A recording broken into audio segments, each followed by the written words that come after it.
말씀은 마가복음 6장. 마가복음 6장 1절부터 6절까지.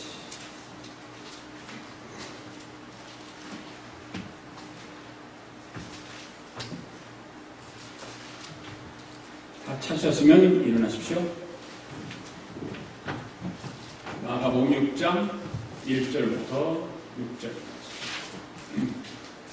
큰 소리로 함께 읽습니다. 시작. 예수께서 거기를 떠나사 고향으로 가시니 제자들도 따르니라. 안식일에 회당에서 가르치시니 많은 사람이 듣고 놀라 이르되 이 사람이 어디서 이런 것을 얻었느냐. 이 사람이 구시에와 두 손으로 이루어지는 이런 권능이 어찌 되느냐. 이 사람이 마리아의 아들 모수가 아니냐. 야고보와 요셉과 유다와 스물의 형제가 아니냐. 그 너희들이 이와 함께 여기 있지 아니하냐고 예수를 대적하니라.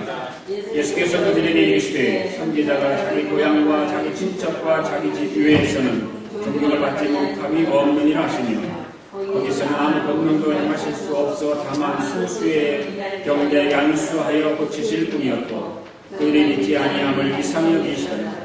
이에 모든 소리에 들어다니시며 가르치시더라. 아멘. 성경을 우리 함께 드시고 또 함께 고백하시길 바랍니다. 시작. 나는 성경에 기록된 말씀이 하나님의 말씀인 것을 믿습니다.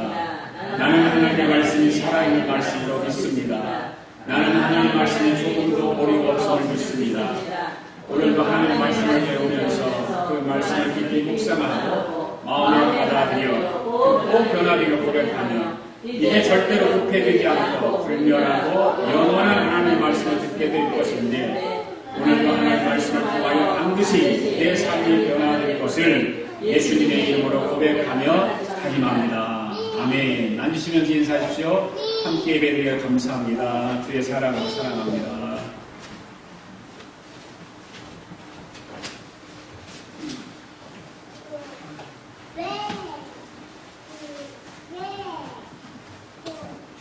예수님은 나사렛이라고 하는 동네에서 태어나셨습니다.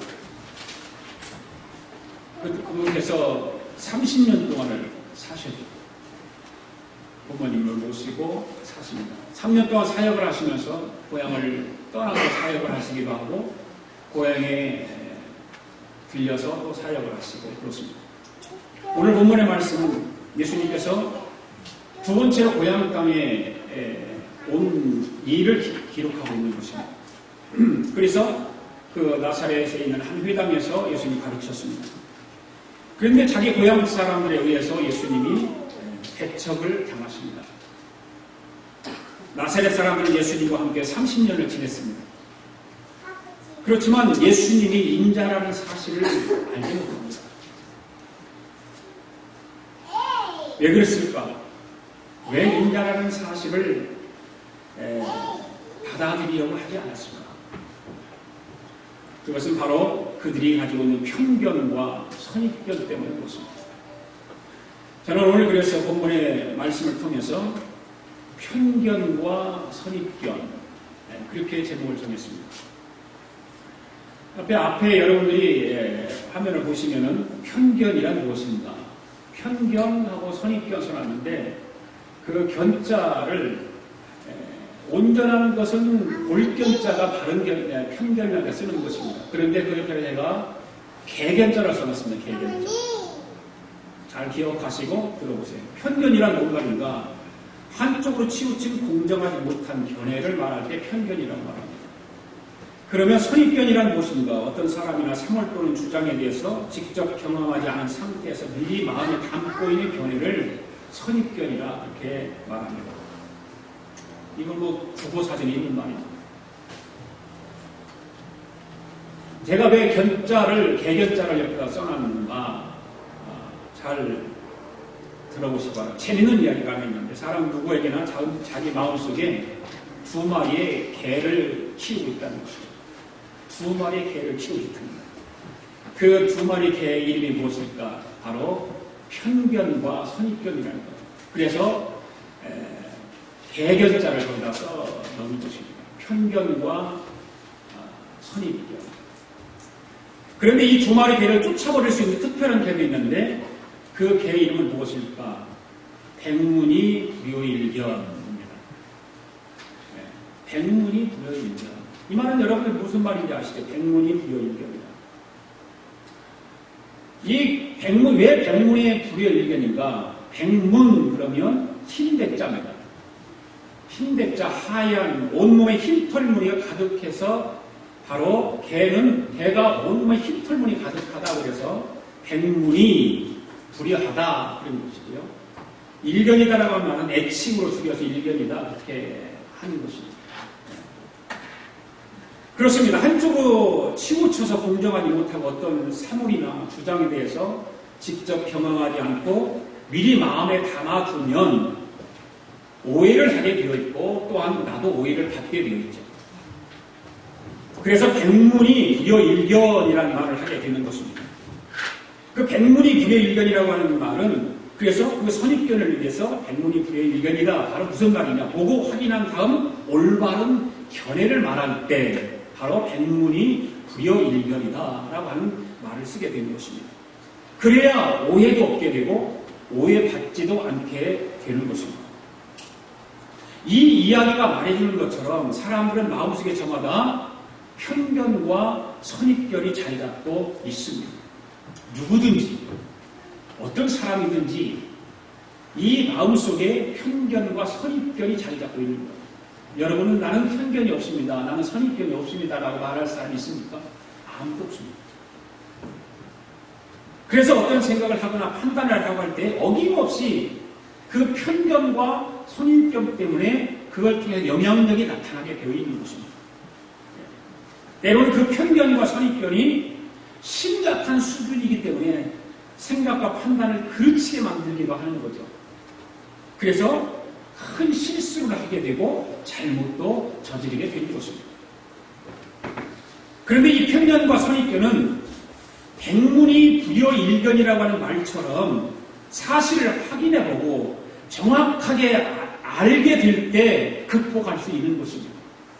우리는 정확하게 알지도 못하고 편견을 가지고 선입견을 가지고 다른 사람을 판단하고 정죄하고 이야기하고 말하고 그런데 그게 쉽지 않다는 것이죠. 백문이 불효일견이라고 하는 그 확신을 가지고 이야기를 확인을 하고 그 이야기를 해야 되는데 그게 쉽지가 않은 거예요.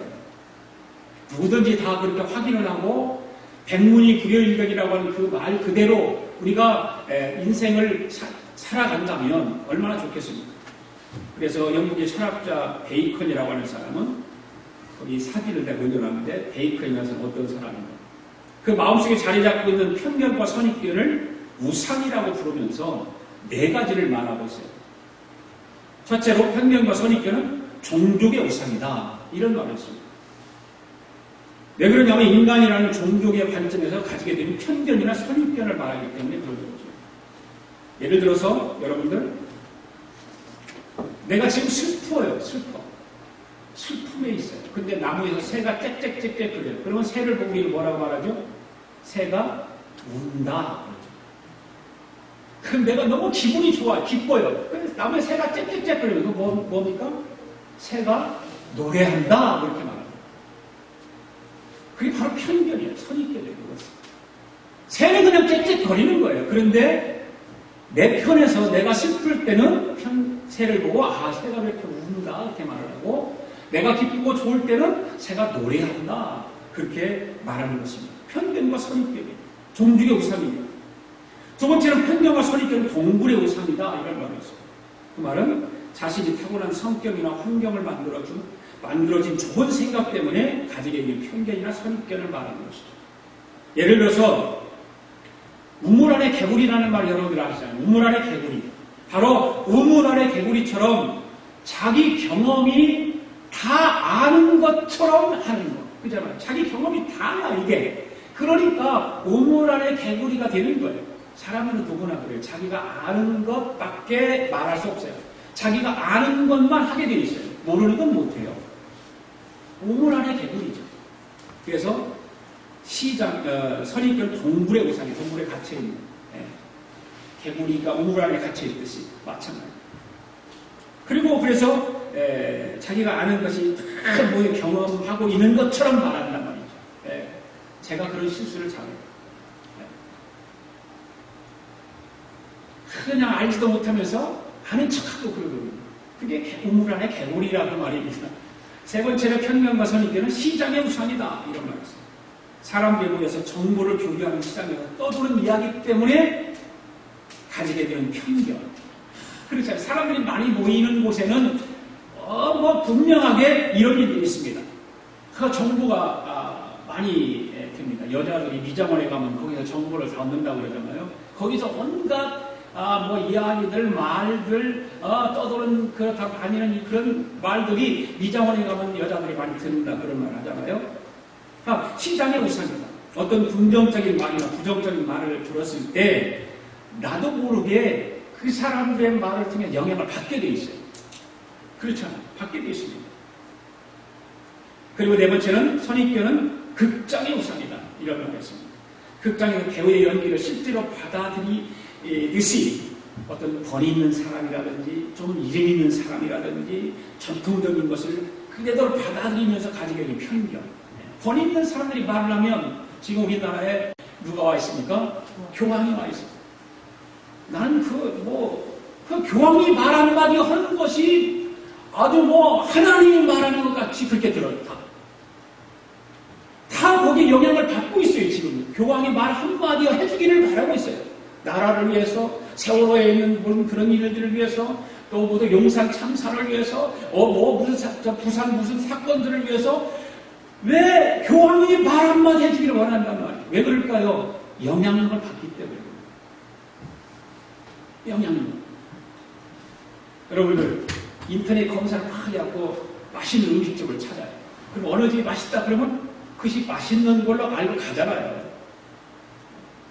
그런 것들이 바로 극장의 우상과 같은 이 베이컨이라고 하는 사람이 이런 네 가지를 그렇게 말했습니다. 바로 이 사람이 지적한 대로 우리는 이런 이유, 저런 이유 때문에 수많은 편견과 선입견에 사로잡혀 살아가게 되는 것입니다.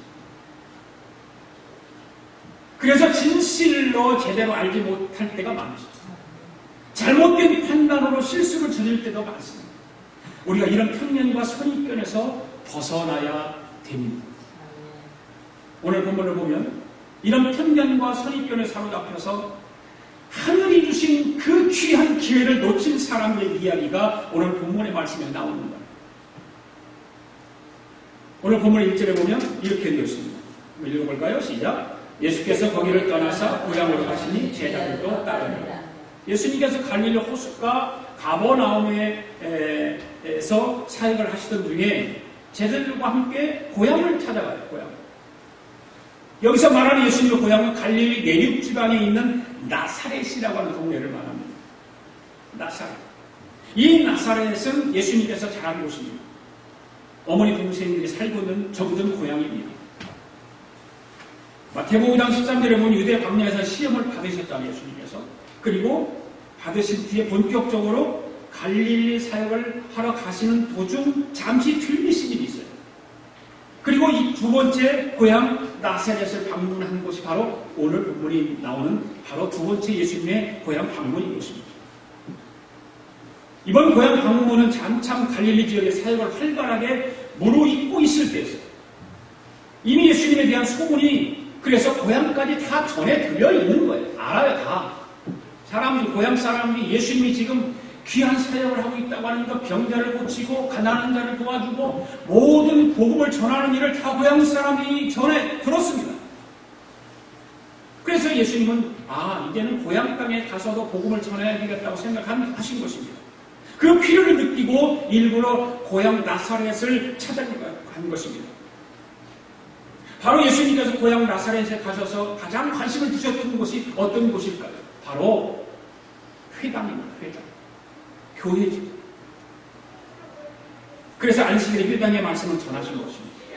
당시 회당에서는 그 회당을 방문한 선생들에게 회당장이 진역, 지명을 해서 성경을 가르칠 수 있는 기회를 주었던 그런 일들이 있었습니다. 예수님께서 이미 회당에서 선생들이 성경을 가르치는 것을 듣고 다 자랐잖아요. 그곳에서 다 자라서 너무너무 잘 알아요. 그래서 제자들이 꼭 필요한 말씀을 예수님은 가르치는 것입니다. 그런데 저들의 반응이 놀라운 것이 있습니다. 갈릴리 지역 곳곳에서 환영을 받으시고 그 수많은 무리들이 예수님 말씀을 듣고 싶어서 구름대처럼 모여드는 것과는 고향 땅에는 너무 다른 거예요. 다른 지역에서는 막 사람들이 운집해 있는데 고향 땅에는 오니까 그런 것이 없는 거예요. 사람들이 없어요. 그래서 마가는 본문 3절에서 저들의 반응을 이야기하지 않습니까? 뭐라고 해요? 예수를 배척했다. 이런 예수님을 배척했다. 고향 나사렛 사람들이 예수님의 가르침을 듣고 환영해야 될 텐데 우리 선생님이 우리 고향에 왔다라고 환영해야 될 텐데 지금 시대와는 너무 좀 달라요. 정치인들이 여러분들 유명한 정치인 대통령 과거 대통령 한 사람들이 자기 고향 땅에 오면 배척받습니까? 환영받습니까?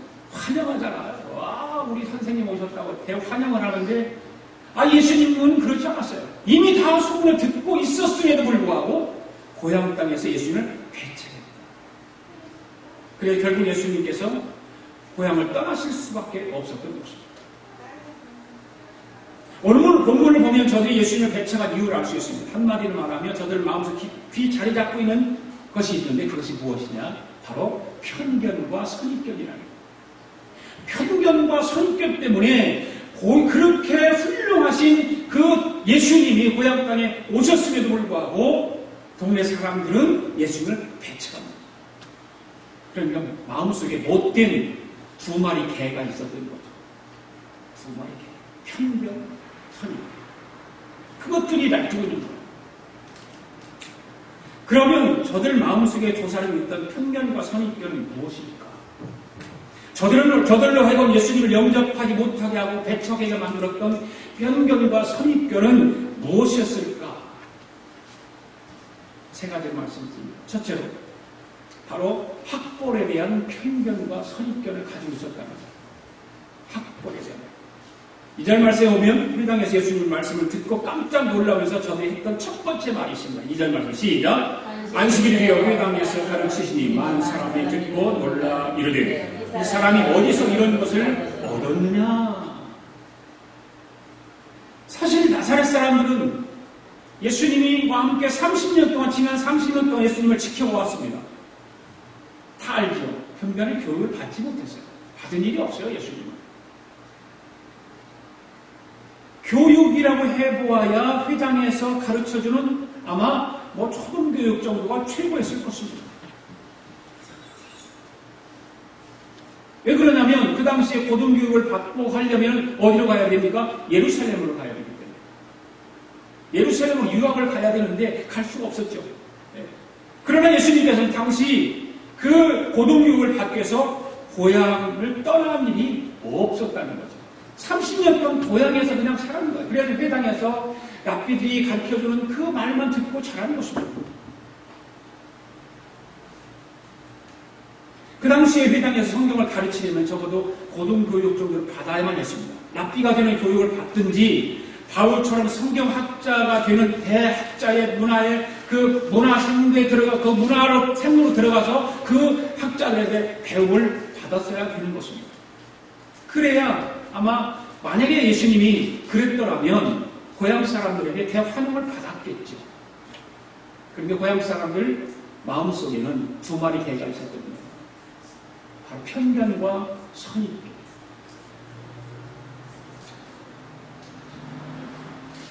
그런데 그분이 하시는 말씀을 들어보니까 이 사람들이 그 편견과 선입견을 가지고 예수님 배척한 이유가 뭐예요? 깜짝 놀랄 만한 것이 있는데 예수님이 가르치는 걸 들어보니까 회당에서 랍비들이 가르치고 그런 말씀들보다 더 좋은 이야기를 하고 있는 거예요.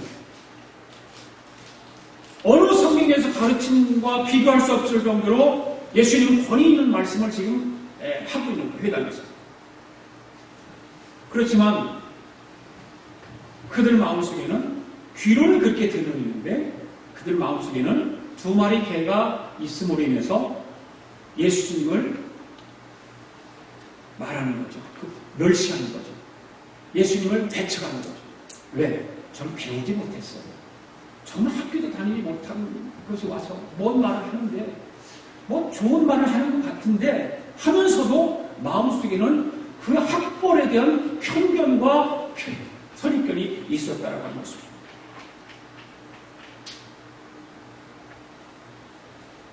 어느 목사님께서 한 청년이 조용히 찾아와서 심적 고통을 털어놓더라고요. 그것은 뭐냐면 자기는 지방대학을 나왔는데 그래도 실력 있는 대학이고 거기서 최선을 다해서 공부도 잘하고 학점도 잘 받고 자격증도 많이 이것저것 가지고 있는데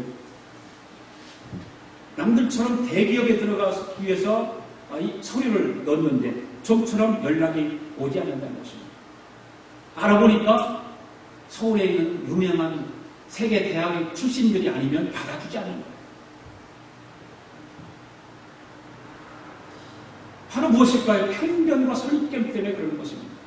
우리가 살아가는 사회 세상 속에서 이런 편견과 선입견 때문에 억울함을 당하고 때로는 괴로움을 당하고 마음을 아파하는 사람이 너무나 많이 있습니다.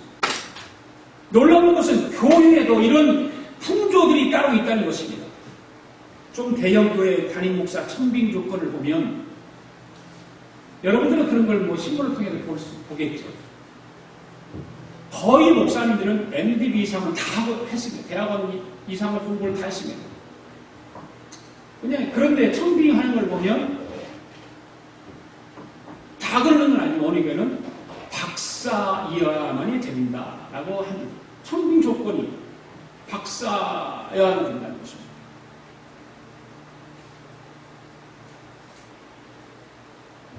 이 북가주에서 그런 교회가 있었죠. 그럼 결국에는 그 박사님이 오셔서 목회를 잘하는 것을 목회를 못했어요. 아마 그런 교회는 예수님께서 오신다 해도 절대로 예수님도 목회하실 수 없었을 것입니다. 예수님을 배척하는 사람의 마음속에는 이런 학벌과 편견이, 학벌의 편견과 선입견이 있었다고 하는 것입니다. 그 다음 두 번째는 과거에 대한 편견과 선입견입니다. 과거에 대한 편견과 선입견. 2절 하반절에 보면 회당에서 예수님 말씀을 깜짝 놀라면서 저들이 했던 두 번째 말이 있습니다. 시작. 이 사람이 받은 지혜와 그 손으로 이루어지는 이런 권능이 없지? 예수님이 지금 고향 나사렛 사람들을 만나서 지금 말씀을 전하고 그랬습니다. 그런데 이 고향 나사렛 사람들은 예수님을 저들과 함께 자라고 생활했던 몫으로만 생각하고 있는 거예요. 그렇잖아요. 그런데 지금 저들이 보고 있는 예수님은 지금까지 자기들이 알고 있던 예수님이 아닙니다. 자기들과 30년 동안 같이 살면서 몫으로 일해왔던 그 예수님하고는 좀 다른 거죠.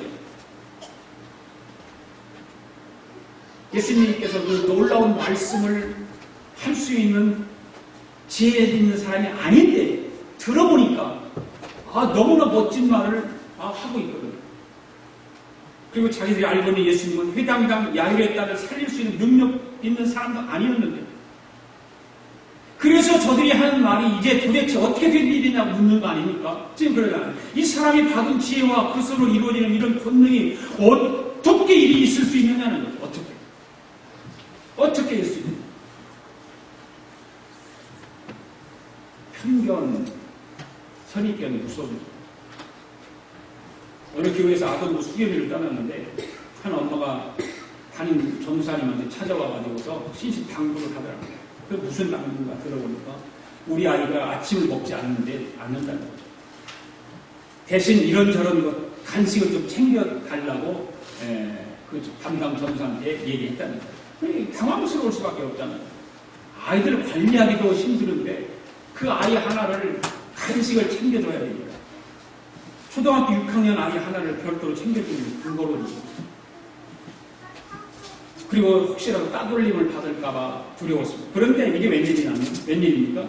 수련회에서 이 아이가 아침을 너무 잘 먹더라고요. 수련회 참석해가 너무 아침을 잘 먹더라고요.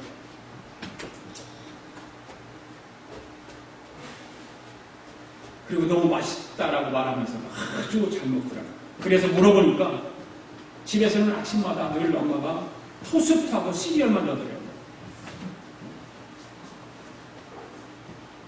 자기가 유치원 다닐 때 그게 싫어서 먹지 않았다는 거죠.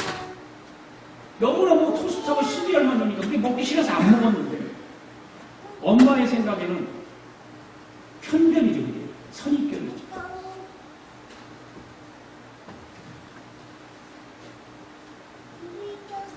엄마 마음에는 아침을 먹지 않는 그런 아이로만 생각했던 것이죠. 사실 우리가 이런 편견과 선입견을 가지고 있는 경우가 얼마나 많습니다. 참 많아요. 너무 많습니다. 누군가의 과거에 대한 나름대로의 생각이 사로잡혀서 그 사람을 계속해서 판단하는 경우가 얼마나 많습니다. 그래서 사람에 대한 오해를 낳는 경우가 많죠. 여러분, 주의 친구나 이웃들을 향해서 과거에 대한 편견과 선입견 때문에 지금 그분들을 판단하지 마시기 바랍니다. 그건 내 편견이고 내 선입견이지.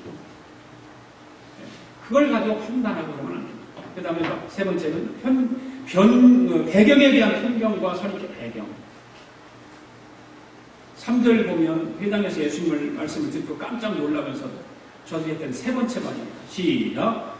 이 사람이 마리아의 아들 요셉 아니냐? 야고보와 요셉과 유다와 시몬의 형제가 아니냐? 그 누리들이 우리와 함께 여기 있지 아니하냐?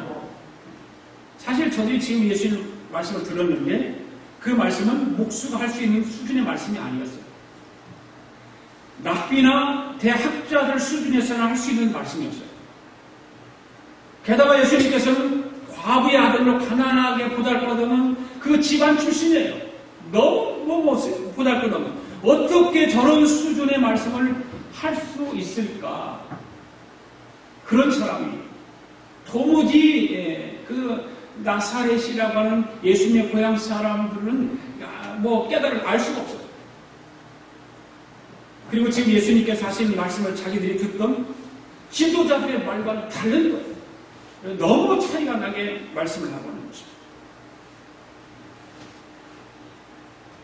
그래서 예수님 말씀을 들으면서 예수님 말씀의 권위를 알게 되었습니다. 그리고 능력도 있었습니다.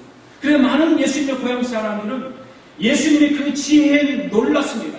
도대체 어찌 된 일인가? 어찌 된 일인가? 그걸 알지 못합니다. 그래서 편견과 선입견을 가지게 되는 것입니다. 편견과 선입견을 가지고 판단하는 것입니다. 저 사람의 배경은 그냥 가난한 집 아이인데 집안도 부모님들도 별 볼 일 없는 사람이었는데 그 어떤 배경에 대한 편견 그런 많잖아요.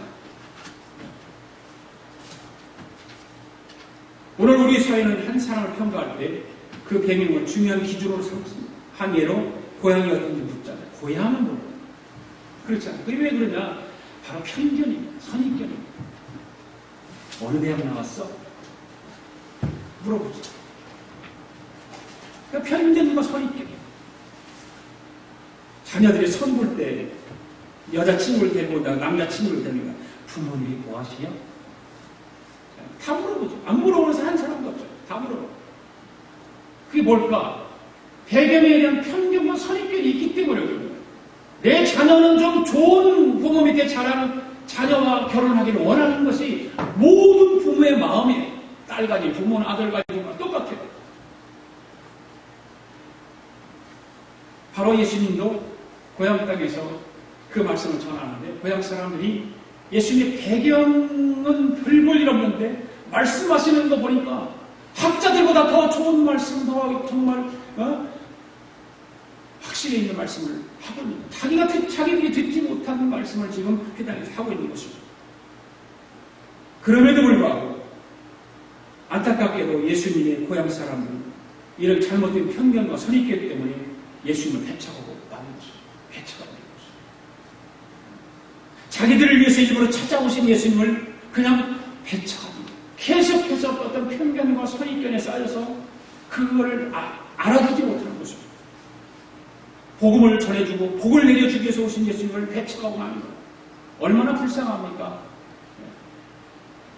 4절 말씀에 보면 예수님께서 안타까운 마음을 가지고 이렇게 말씀하시죠. 함께 읽어볼까요? 시작. 선지자가 자기 고향과 자기 친척과 자기 진료에 존경을 받지 못함이 없느니라. 그래서 결국 고향을 위해 변변한 도움을 주지 못한 채 떠날 수밖에 없었던 예수님의 그 모습을 한번 우리 생각해보자. 예수님께서 얼마나 안타까우셨을까. 그렇게 편견과 선입견을 가지고 예수님을 배척하는 그 사람들 앞에서 얼마나 안타까우셨어요. 그래서 6절 이하에 이렇게 말씀하시죠. 그들이 믿지 않음을 이상히 여겼습니다. 왜 이 사람들이, 왜 우리 고향 사람들인데, 저도 누구 우리 아버지가, 저거 누구 어머니고 그러는데, 왜 나 30년 동안 같이 살았는데 왜 이렇게 모를까? 저들의 편견과 선입견이 결국 예수님을 믿지 못하게 만드는 거예요. 세상에 많은 수많은 사람들에게 우리가 복음을 전하고 여러분들 전도를 하면서 해보면 이 편견과 선입견 때문에 예수님을 믿지 못하는 사람들이 얼마나 많은지 몰라요. 참 힘든 세상에 우리는 예수를 믿고 교회 다니고 있습니다. 전도하려면 너무너무 힘들어요. 그 편견과 선입견 때문에 받아들이지 않습니다. 그렇다면 우리는 이런 편견과 선입견을 넘어서려면 어떻게 해야 될까? 어떻게 해야 될까? 바로 겸손해요. 겸손해요. 야고보서 기자는 야고보서 1장 5절에서 이렇게 말씀합니다. 시작. 너희 중에 누구든지 지혜가 부족하거든 모든 사람에게 후히 주시고 꾸짖지 아니하시는 하나님께 구하라. 그리하면 주시리라. 모든 사람에게 후히 주시고 꾸짖지 아니하시는 하나님께 구하라. 그리하면 주시리라. 아멘. 믿습니까? 구하면 주실 줄 믿습니까?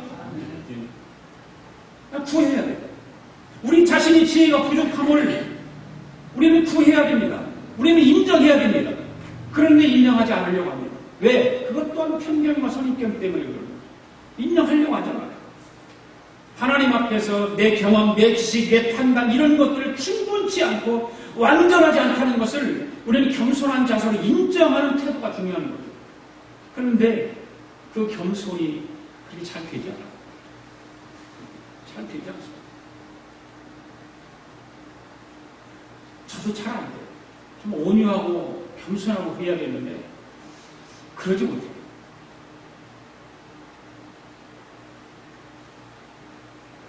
그래서 우리는 어떤 판단을 하려고 할 때, 특히 어떤 결정을 내리려고 할 때 하나님의 지혜를 구해야 될 줄로 믿습니다. 이미 다 결정해놓고 지혜 구하지 마십시오. 사람들은 대부분 그렇더라고요. 목회를 보니까 교인들이 와서 기도해 주세요. 그러고 다 결정해놓고 기도해달라고 해요. 결정하기 전에, 판단하기 전에 기도 부탁을 해야 되는데 다 세워놓고 기도해달라고 해요. 그게 뭐예요? 그럼 기도 하나만 다 자기 결정해놨는데 이미 다 판단해놨는데 계획 세워놨는데 왜 그럴까? 겸손하지 않기 때문에. 사무엘상 2장 1절에 보면 이런 말씀이 있습니다. 같이 읽어보겠습니다. 시작. 그 후에 다윗이 여호와께 여쭈어가되 내가 유다 산 성읍으로 올라가리이다. 다윗이 하나님 앞에 여쭈었습니다. 물어봤습니다. 이 자세가 필요한 것입니다. 우리는 하나님 앞에 여쭈어야 돼요. 아멘. 네. 자주 여쭈어요. 자주. 우리는 너무 요구사항이 너무 많잖아요. 자주 여쭈세요. 자주. 아주 에이 그런 것까지 어떻게 하나님 앞에 이야기합니까? 라고 얘기하는 사람은 아니에요. 아주 세심하게 아주 적은 것까지. 다윗은 정말 집요하게 자기를 투기했던 사울왕이 죽고 나서 백성들이 이제 여론이 어땠습니까? 왕이 죽고 나니까 다윗을 왕으로 세우잖아요. 칭송을 하죠. 그때 다윗이 겸손하게 하나님의 지혜를 구하는 거예요. 어떻게 해야 되는가? 백성들이 지금 그렇게 아우성하고 이미 사울왕을 죽고 왕이 누가 되어야 되는데 백성들은 다윗이 왕이 되어야 된다고 지금 생각하고 있는 거예요. 그래서 다윗에게 계속 막 떠미는 거죠. 그때 하나님께 지혜가 구하지 않습니까? 여호와께 여쭈어 이르되 내가 유다 한 성읍으로 올라가니까 물어보는 것입니다. 자칫 다윗은 자기 욕심에 따라 판단할 수 있겠죠.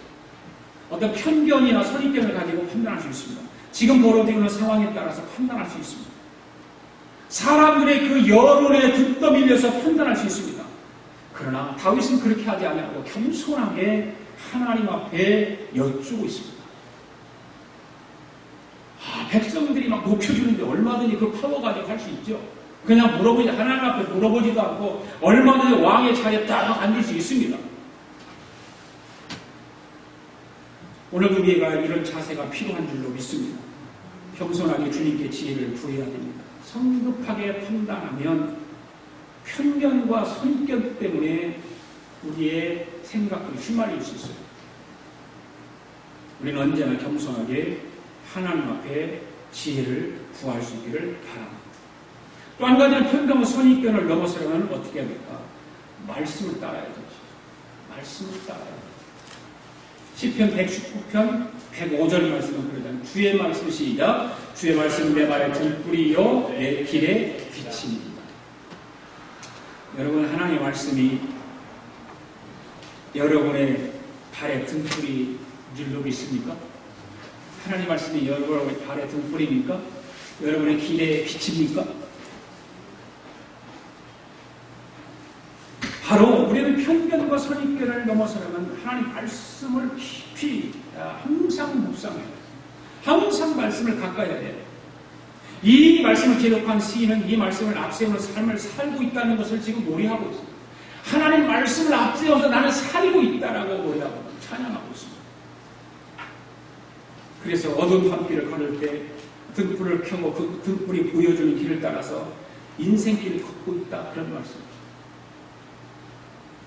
우리 어두운 밤길을 걸 때 렌트 없이 어떻게 갈 수 있어요? 갈 수 없어요. 렌트가 있어야 돼요. 비춰져야 됩니다.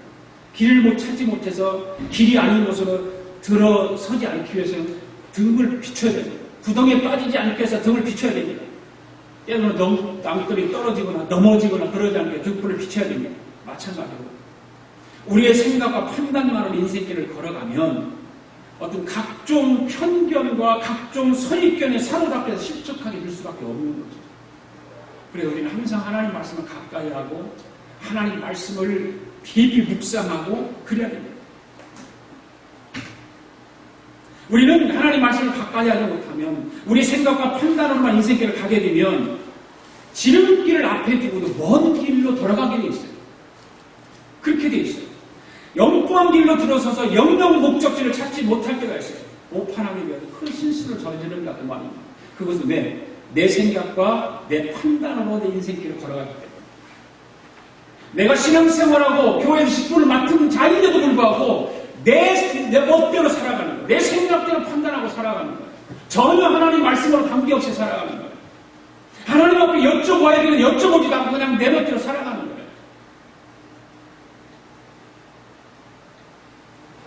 오늘 예배드린 저와 여러분, 우리는 늘 말씀을 묵상하며 살아갈 수 있기를 바랍니다.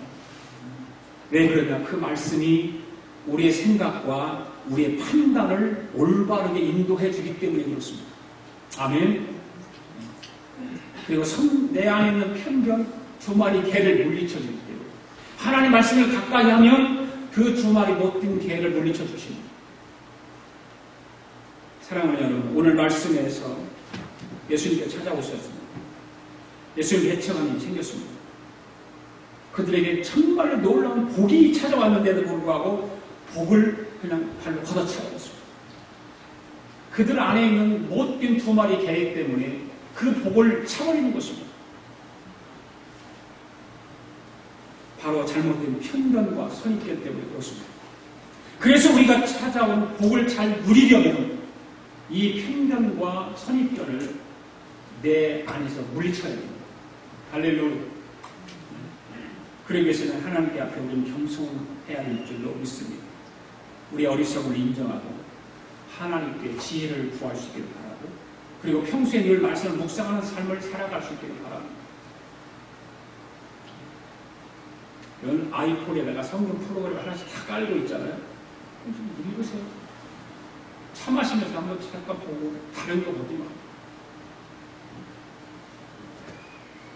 그리고 말씀이 우리의 생각과 판단을 지배할 수 있게 그 말씀을 가까이 해서 우리가 잘못된 편견과 잘못된 선입견을 가지고 다른 사람을 저우자고 판단하고 하는 것이 아니라 하나님 말씀을 가까이 하고 하나님 지혜를 구함으로 인해서 내가 온전히 하나님의 자녀로 살아갈 수 있는 저와 여러분 되기를 바랍니다.